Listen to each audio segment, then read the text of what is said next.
40 साल पहिरियां हिंदुस्तान में हिकिड़ो वकील हो चूमल दास, हिंदू वाणियो चूमल दास। वॾो ॾाहो हो, अकल परस्त हो ऐं होशियार हो। उन हिंदुस्तान जी अदालत में रिपोर्ट दर्ज कराई त क़ुरान शरीफ़ दुनिया में न हुजे। हिन जे करे जो क़ुरान नफ़रतूं थो फैलाए, चए थो क़ातिलुल मुशरिकीन, मुशरिकनि खे तव्हां मारियो, क़तल कयो। तंहिंजे करे क़ुरान शरीफ़ जी बि ज़रूरत कोन्हे। ऐं उन खां अलावा इन्हनि जे आख़िरी नबीअ जो जेको फ़रमान आहे, हज़रत मुहम्मद मुस्तफ़ा सल्लल्लाहु अलैहि वसल्लम जो हदीस शरीफ़ जंहिंखे चइबो आहे, उन जी बि ज़रूरत कोन्हे।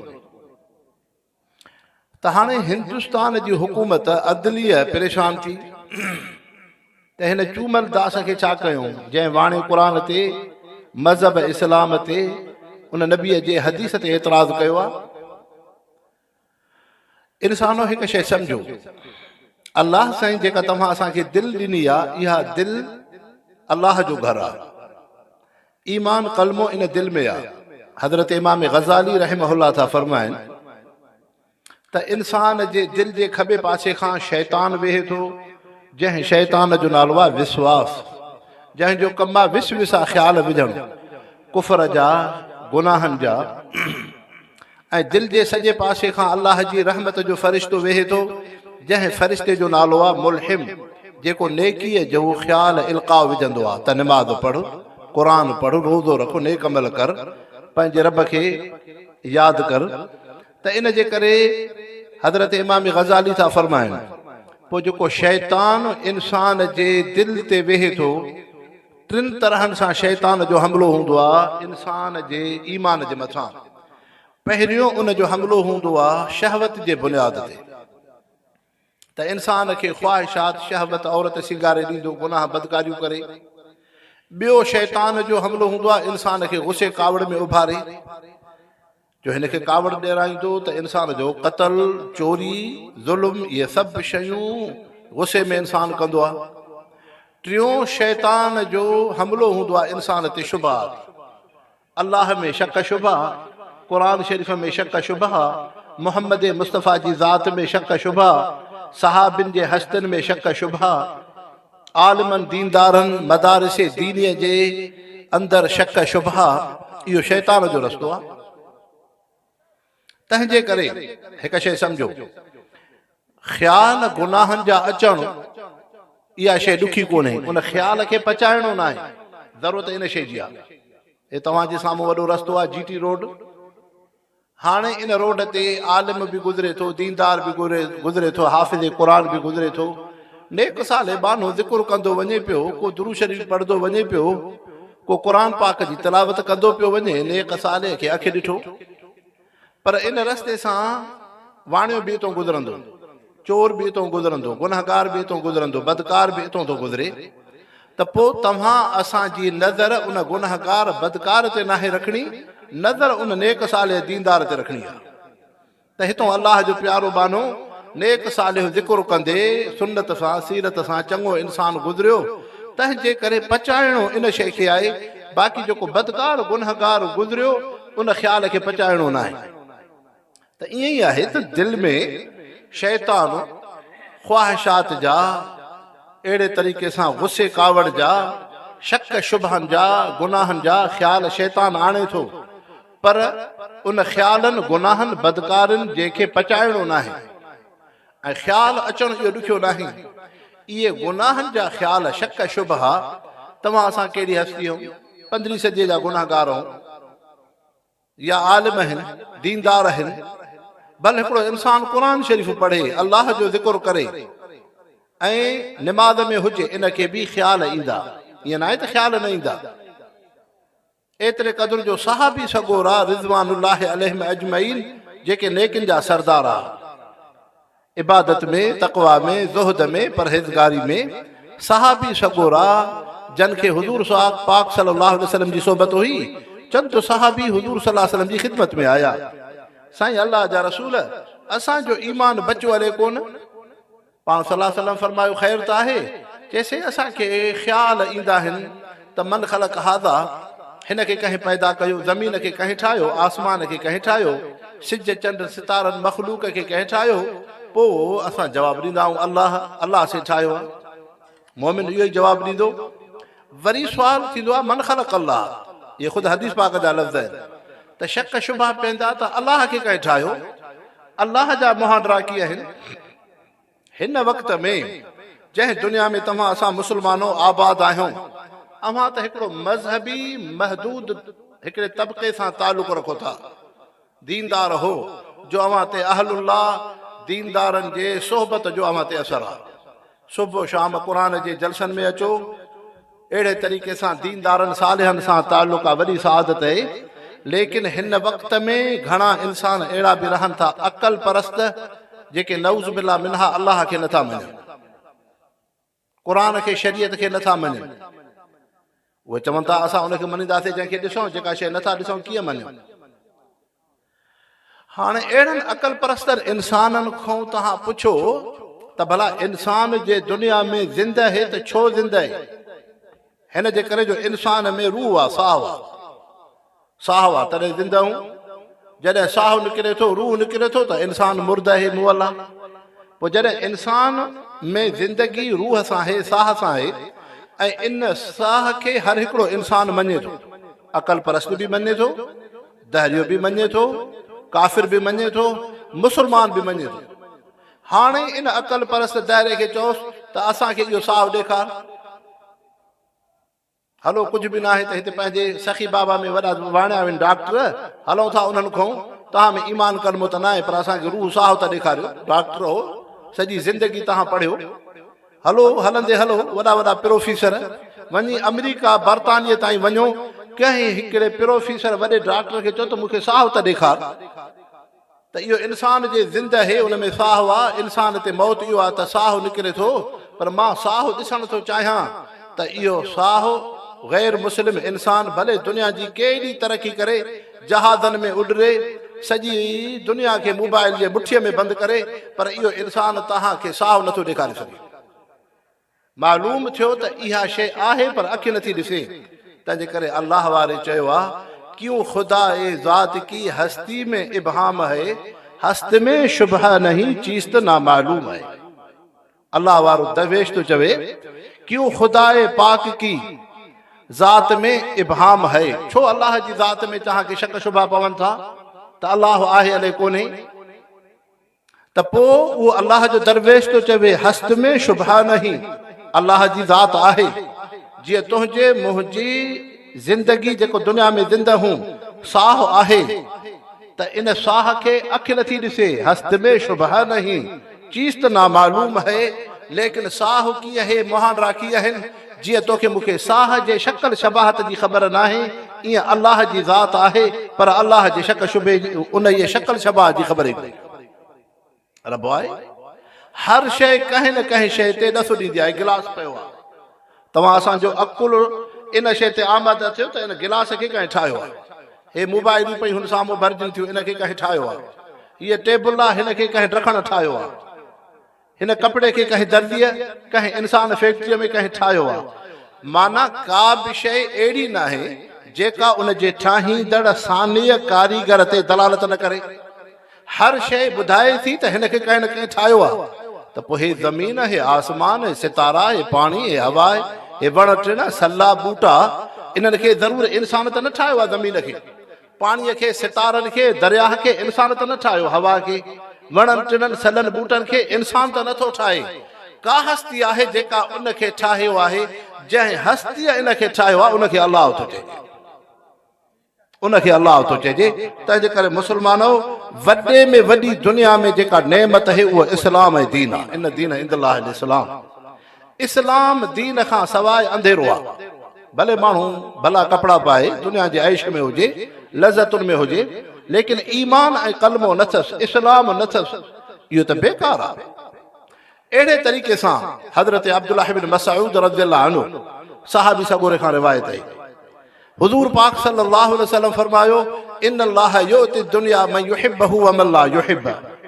अल्लाह से दुनिया, मिल्कियत, पैसो, दुनिया जूं शयूं हर उन इंसान खे ॾींदो आहे जो रब उन सां मोहब्बत रखे या मोहब्बत न बि हुजे। अल्लाह साईं जंहिंसां मोहब्बत रखंदो उनखे बि पैसो दुनिया ॾींदो। सुलेमान अलैहिस्सलाम खे बादशाही आहे, हज़रत उस्मान रज़ियल्लाहु अन्हु साहबीअ खे पैसो आहे, हज़रत इमाम आज़म अबू हनीफ़ा खे पैसो आहे। कई मुस्लमान दीनदार अल्लाह से उनखे पैसो ॾिए थो। ऐं ईअं बि आहे, ज़रूरी न आहे त जंहिंखे दुनिया आहे उन सां अल्लाह जी मोहब्बत, ऐं अल्लाह से उनखे बि दुनिया ॾींदो आहे जंहिंसां रब जी मोहब्बत न आहे। काफ़रनि खे दुनिया कोन्हे, गैर मुस्लिमनि खे दुनिया कोन्हे, त पोइ इनजो मक़सदु इहो त न आहे त इन्हनि खे दुनिया आहे त अल्लाह जी सां मोहब्बत आहे, ईअं न आहे। पर महबूब मुस्तफ़ा फरमायो व इन्नल्लाह ला युअतिल इल्म इल्ला मन युहिब्ब वलल ईमान इल्ला मन युहिब्ब। अल्लाह से इल्म उनखे ॾींदो आहे जंहिंसां रब मोहब्बत रखंदो आहे। रब उन सां जंहिंसां मोहब्बत रब सां ई रखंदो उनखे क़ुरान जी दौलत सां नवाज़ींदो, उनखे इल्म जी दौलत सां नवाज़ींदो, उनखे शरीयत जी दौलत सां नवाज़ींदो। मालूम थियो त इल्म दीन उहा अज़ीम नेमत है, यानी इहो अल्लाह जो इंतिखाब आहे। रब साईं उन्हनि ॿारनि सां मोहब्बत पियो करे।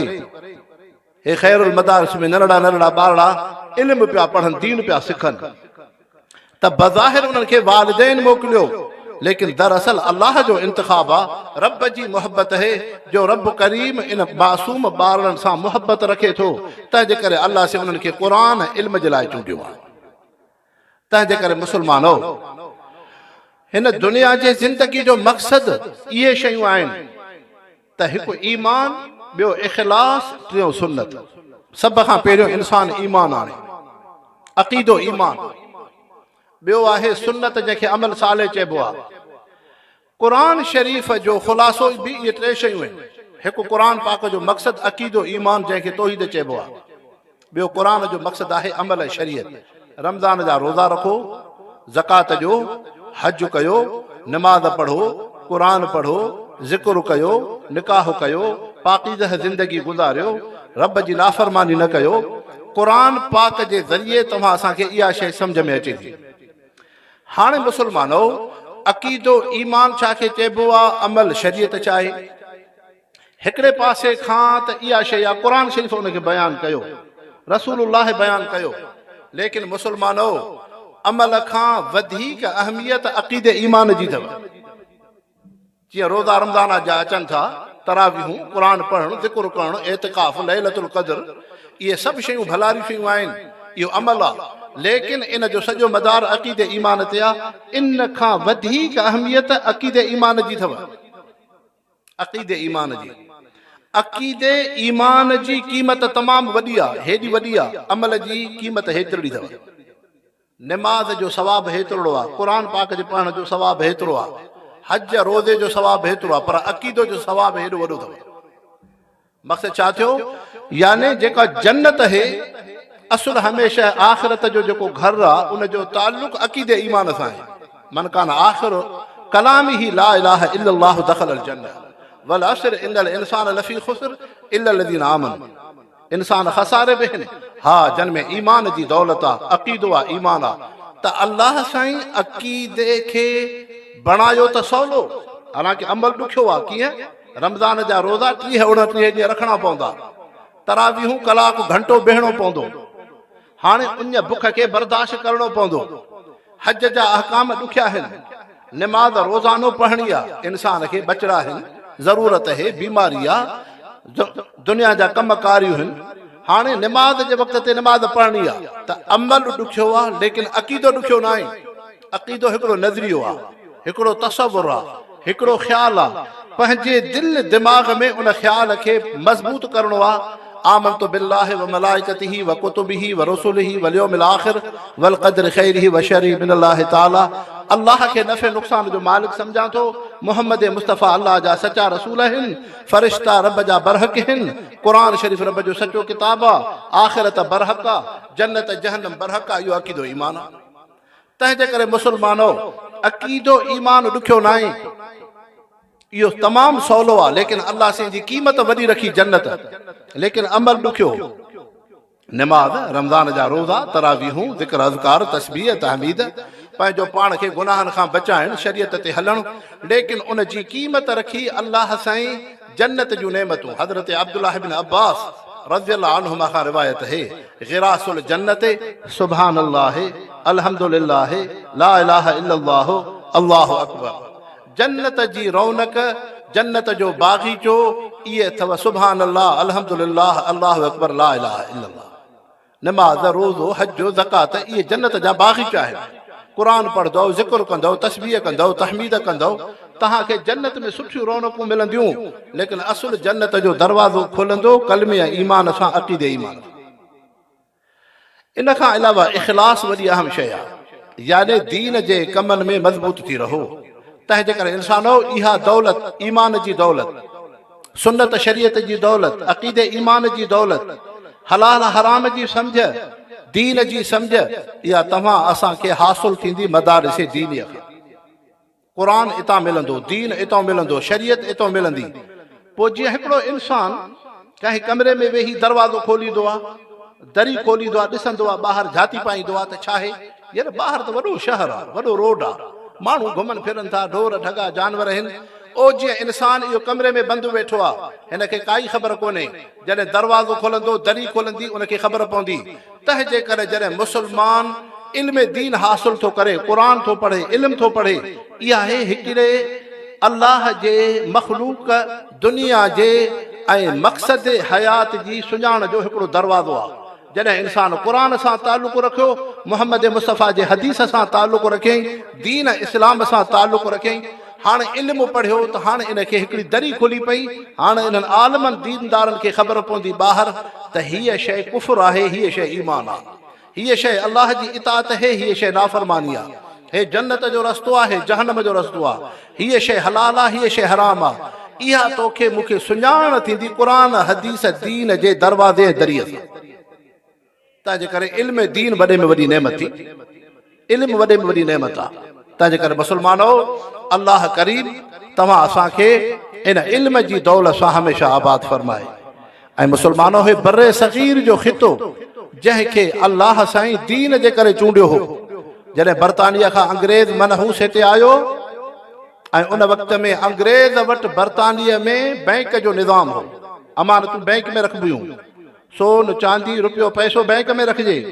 जॾहिं हिते बर सग़ीर में अंग्रेज़ आयो ऐं ॾिठऊं त मुस्लमाननि जूं अमानतूं अवाम जूं रैयत जूं मस्जिद जे इमाम आलिम दीन वटि पयूं, पैसो उते पियो आहे, सोन उते पियो आहे, अमानत उते पई आहे, त उहो अंग्रेज़ ॾिसी एतराफ़ करणु लॻो त जंहिं बर्रे सग़ीर खे असां घटि सम्झंदा हुआसीं, लेकिन उते बग़ैर बैंक जे मुस्लमाननि जूं अमानतूं दीनदारनि मस्जिद जे इमाम आलिम दीन वटि पयूं आहिनि। लेकिन असांजे बर्तानिया में अहिड़ो माहौल नाहे जो उते असांजी अमानत बैंक में पई आहे।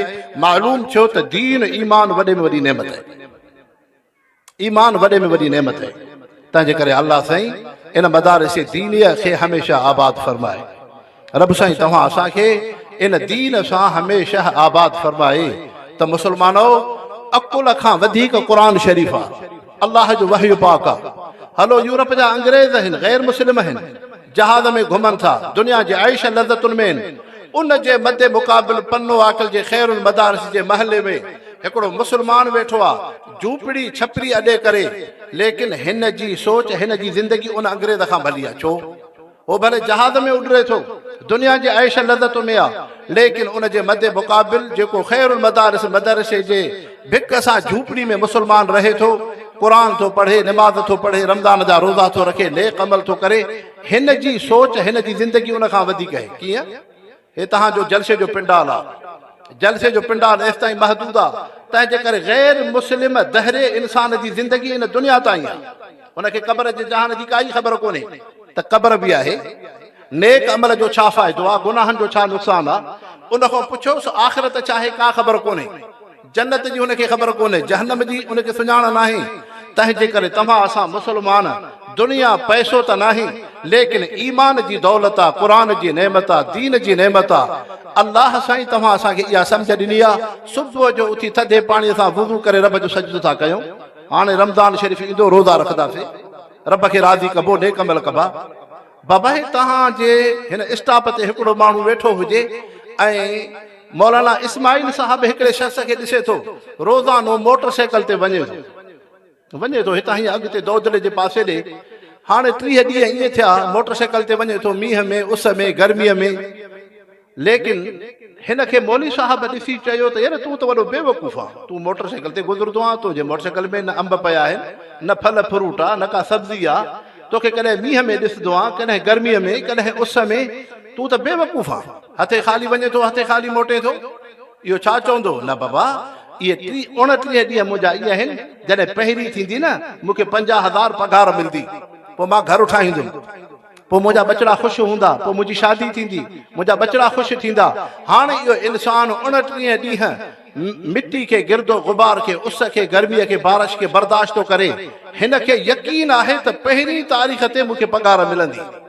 जंहिंसां मां घरु ठाहींदुमि मां लटो कपिड़ो वठंदुमि मुंहिंजूं ज़रूरतूं पूरियूं थींदियूं ईअं ई इंसान अल्लाह साईं क़ुर शरीफ़ मुहम्मद मुस्तफ़ा जे वास्ते सां तव्हां असांखे इहा तालीम तरबियत ॾे त मुस्लमान तुंहिंजी अखि निमाज़ जे सवाब खे नथी ॾिसे तुंहिंजी अखि रोज़े जे सवाब खे नथी ॾिसे तुंहिंजी अखि इन क़ुर इल्म जी सवाब खे नथी ॾिसे तुंहिंजी अखि नेक अमलनि जे दर्जे खे नथी ॾिसे लेकिन जॾहिं तूं अखि ॿूटींदे पोइ तोखे ख़बर पवंदी त क़बर में रब साईं नेक अमलनि जो छा दर्जो ॾिनो आख़िरत में रब साईं छा मक़ाम ॾिनो आहे छा जन्नत जी बादशाही आहे तंहिंजे करे ईमान इस्लाम वॾे में वॾी नेमत आहे अल्लाह साईं तव्हां असांखे इन ईमान जी दौलत सां नवाज़े रब साईं मौलाना इस्माइल साहब जे इन इदारे खे आबाद फरमाए अल्लाह साईं तव्हां असांखे रमज़ान शरीफ़ जूं रहमतूं बरकतूं नसीब फरमाए